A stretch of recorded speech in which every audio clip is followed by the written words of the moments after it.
नमस्कार साथियों, कृष्णा बोध चैनल में आपका स्वागत है। जीवन को सुख में बदलने के 13 तरीके। जीवन घटनाओं का चक्र है। यदि बुरी घटनाओं के चक्र में आप फंसे हैं तो उससे निकलना बहुत मुश्किल होता है। यदि आपकी तोंद निकल गई है तो उसे अंदर करना उतना ही मुश्किल है जितना कि किसी संकट से बाहर निकलना। यदि आपको किसी भी प्रकार का रोग है, शोक है, धन का अभाव है या किसी भी प्रकार के संकट से आप घिरे हुए हैं तो हम आपको बताएंगे ऐसे 13 तरीके जिन पर अमल करके आप सुखमय जीवन बना सकते हैं। हमने यह आलेख हिंदू संतों की पुस्तकों से प्रेरित होकर लिखा है। अगले पन्ने पर पहला तरीका, अच्छे वाक्यों की संख्या बढ़ाओ। आपके दिमाग में चाहे बुरे विचार आते हों, उसकी फिक्र करने की जरूरत नहीं। आप बस एक काम करें, वह यह कि सुबह उठते ही आप एक अच्छा विचार सोचें या एक अच्छा वाक्य खुद से बोलने के लिए तैयार रखें। जैसे कि आज मैं बहुत खुश हूँ, आज मेरी मनोकामना पूर्ण होगी, या मैं बहुत अच्छे विचारों वाला व्यक्ति हूँ। आप कोई सा भी सुविचार सोच सकते हैं। प्रतिदिन यदि आप सुबह उठते ही खुद से कोई अच्छा कमिटमेंट करते हैं तो यह अभ्यास आपके जीवन को बदलने के लिए कुछ दिनों बाद सक्रिय होने लगेगा। आपका मस्तिष्क ही आपका भविष्य निर्माण करता है। खुद को अच्छे वाक्यों से प्रेरित करते रहें। नकारात्मक सोच एवं विचारों से बचने के लिए जरूरी है कि स्वयं को मोटिवेट करते रहें। स्वयं को मोटिवेट करने के लिए महापुरुषों के कथनों को पढ़ें। सक्सेसफुल लोगों की जीवनी, प्रेरणादायक कहानियां, पर्सनल डेवलपमेंट आर्टिकल पढ़ें। अगले पन्ने पर दूसरा तरीका, अंतिम विचार पर ध्यान दें। रात में आप जब सोने जाते हैं तो जो भी विचार या भाव लेकर सोते हैं वही विचार या भाव उठते समय का पहला विचार या भाव बन जाता है और इस तरह दिन भर वही दिमाग में रहता है। अंतिम विचार के बारे में सोचें।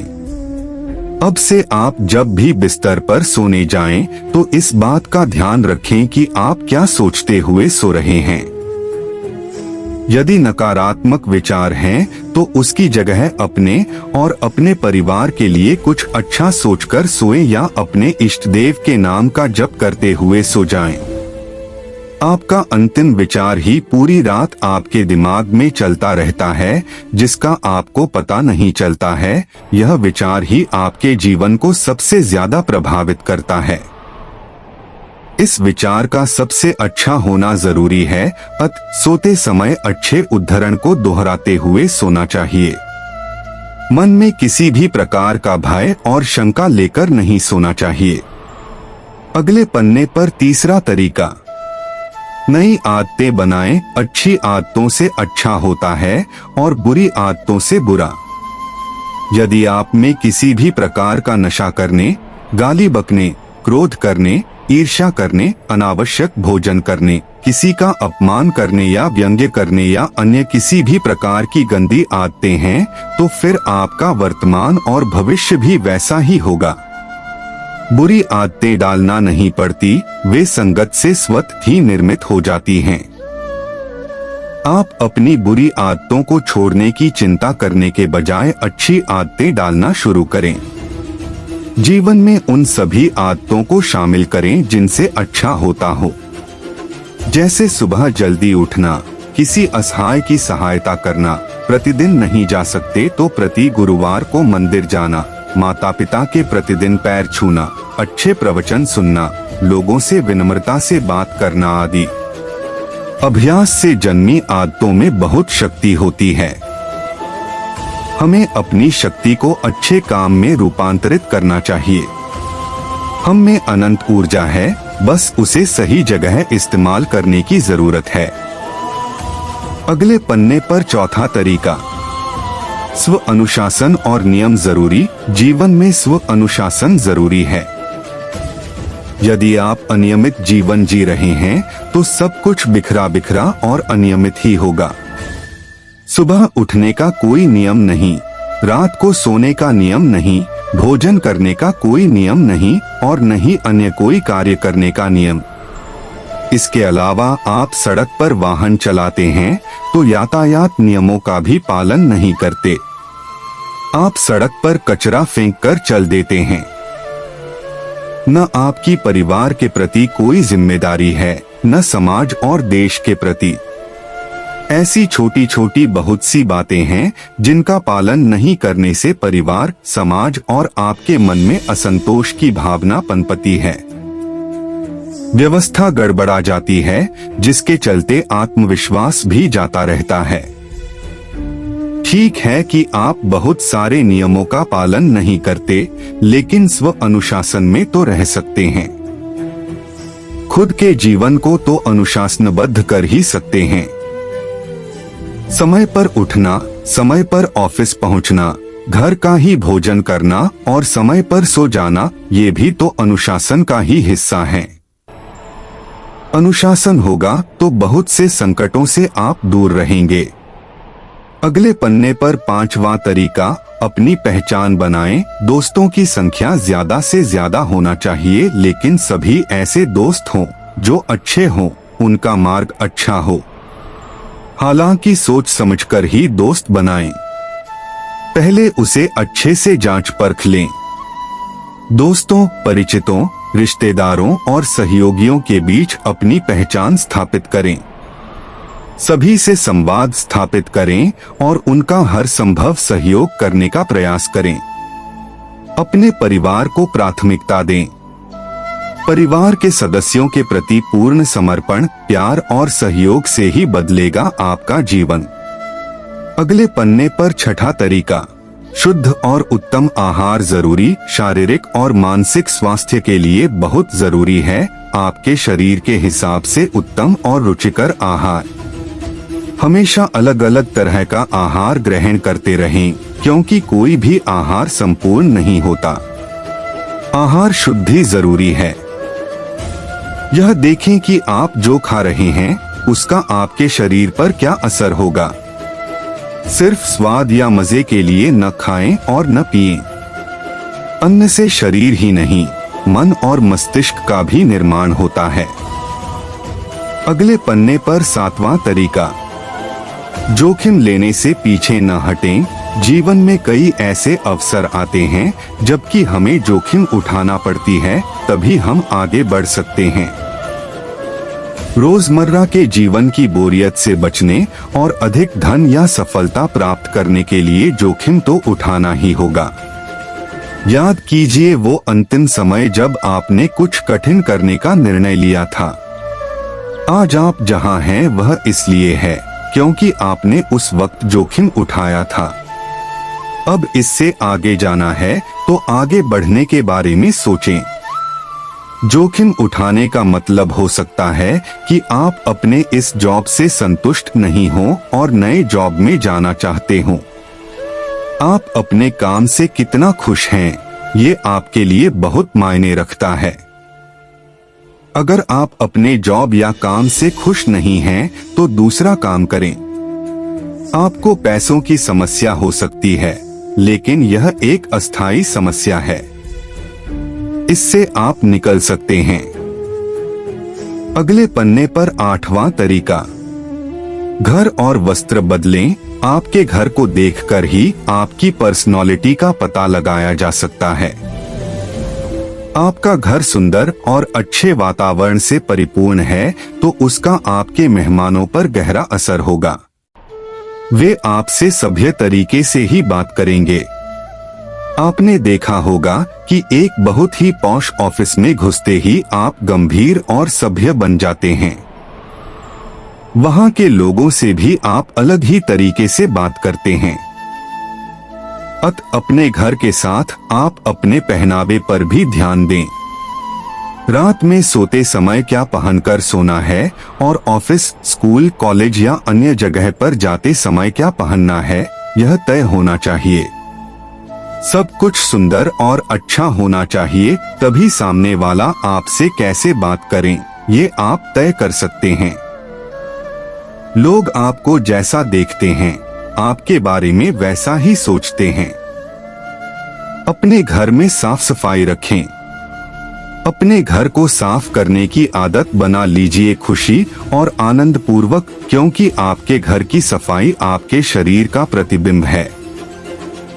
अगर आपके चारों ओर का वातावरण अच्छा है तो आपके अंदर पॉजिटिविटी का संचार होगा और आप मन से स्वच्छ महसूस करेंगे।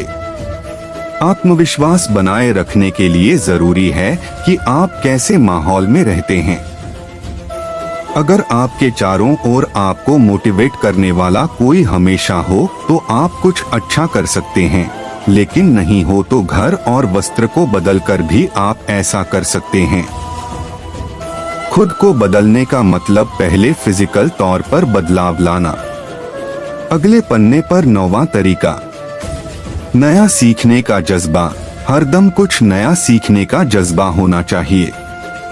नया सीखने के लिए मन में उत्साह होने की जरूरत है। मन को चुनौती दें कि मैं सीख सकता हूँ एक नई भाषा, तकनीक की नई जानकारी और मैं जो कार्य कर रहा हूँ उसे और अच्छे तरीके से करने के नए तरीके। आपके मन में हजारों सवाल उठते हैं तथा उनमें से बहुत के हमें जवाब नहीं मिल पाते हैं। अगर आप एक नई भाषा सीख लेते हैं, आप करोड़ों लोगों के अनुभव और सीख सकते हैं और नई भाषा सीखना कोई कठिन काम नहीं। अगर आपको यह कह दिया जाए कि आपको 1 करोड़ रुपए देंगे यदि 10 दिन में अंग्रेजी या तमिल भाषा सीख लेंगे, तो हर कार्य में सफलता पाने की कोशिश करते रहना चाहिए और सीखना कभी नहीं छोड़ना चाहिए। अगले पन्ने पर 10वां तरीका, लिखने की आदत डालें। आप एक डायरी, एक ब्लॉग या एक पुस्तक लिखने के बारे में सोच सकते हैं। डायरी लिखें तो अपने विचारों, लक्ष्यों, कार्यों को लिखने की आदत डालें। डायरी बनाने से आपके लक्ष्य को सही दिशा मिलती है। ये आपके सहायक की तरह काम करती है। इसके लिए आपको कुछ नहीं, बस एक पेन और नोटबुक चाहिए। दूसरी बात, बहुत से ऐसे सकारात्मक विचार या जानकारियां आपके पास होती हैं जिसे आप दूसरों के साथ शेयर करना चाहेंगे, तो इसके लिए आप कभी कभी ब्लॉग भी लिखें। आप ब्लॉग किसी भी सब्जेक्ट पर लिख सकते हैं। यह बहुत जरूरी है कि आपके उस लेखन से किसी की भावनाएं आहत न हो। क्या आप सोचते हैं कि आप में टैलेंट नहीं है? तो आप गलत सोचते हैं। इसको साबित करने के लिए आप बुक या ई बुक लिखना शुरू कर दें। हर मनुष्य में कोई न कोई टैलेंट तो होता ही है, जरूरत है बस उसको पहचानने की। आप में अनंत संभावना है। आप किसी भी टॉपिक को चुन सकते हैं, लेकिन ध्यान रखें कि आपके लिखे हुए से सभी का हित हो, अहित नहीं। लिखते वक्त आपको यह भी ध्यान रखने की जरूरत है कि जिसके बारे में आप लिख रहे हैं या जिस विषय पर आप लिख रहे हैं उसका आपको पूर्ण ज्ञान है कि नहीं, क्योंकि अधूरे ज्ञान के कारण आप जो भी लिखेंगे वह गलत ही होगा। अगले पन्ने पर 11वां तरीका, बोलने की कला जरूरी। बोलना सिर्फ मनुष्यों का गुण है और तार्किक और तथ्यपूर्ण बातें करना एक सभ्य मनुष्य के गुण हैं, लेकिन एक वक्ता होने के लिए बहुत कुछ पढ़ना और सीखना पड़ता है। जो लोग अधिक बोलते हैं या जो लोग बिल्कुल ही कम बोलते हैं, उनकी बात नहीं सुनी जाती या उनको लोग तवज्जो नहीं देते हैं। बोलने और भाषण देने की कला सीखना चाहिए। शुद्ध उच्चारण से भी खुद के मन और दूसरों पर प्रभाव पड़ता है। आज जो भी सफल मनुष्य है वो एक अच्छा वक्ता है, अर्थात अच्छा बोल सकता है।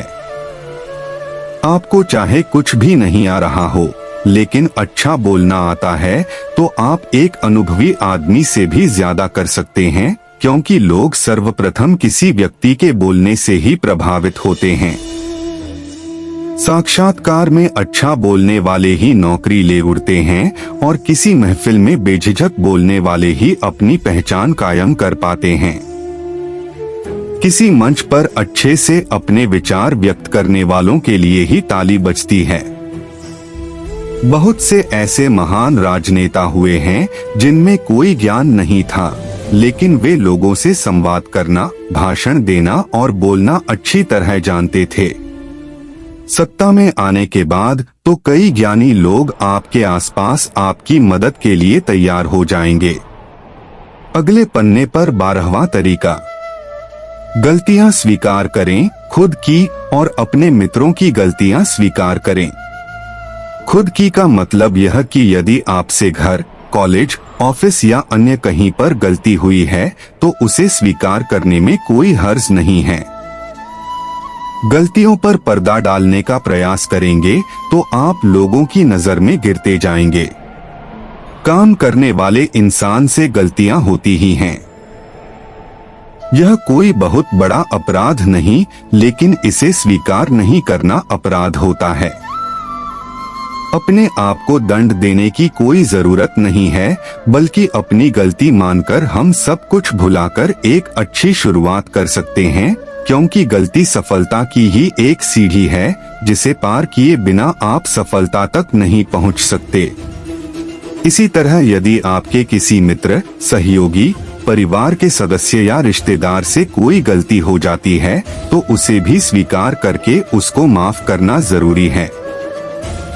किसी के कारण अगर आपके दिल को ठेस पहुंची है तो इसे स्वीकार करें और खुद एवं दूसरे को इससे कोई नुकसान नहीं पहुंचाएं, बल्कि इस परिस्थिति से समझौता करें। लोगों से गलतियां होती हैं तथा अपना समझकर उसे स्वीकार करें। इससे आपसी विश्वास और प्रेम बढ़ेगा। अगले पन्ने पर 13वां तरीका,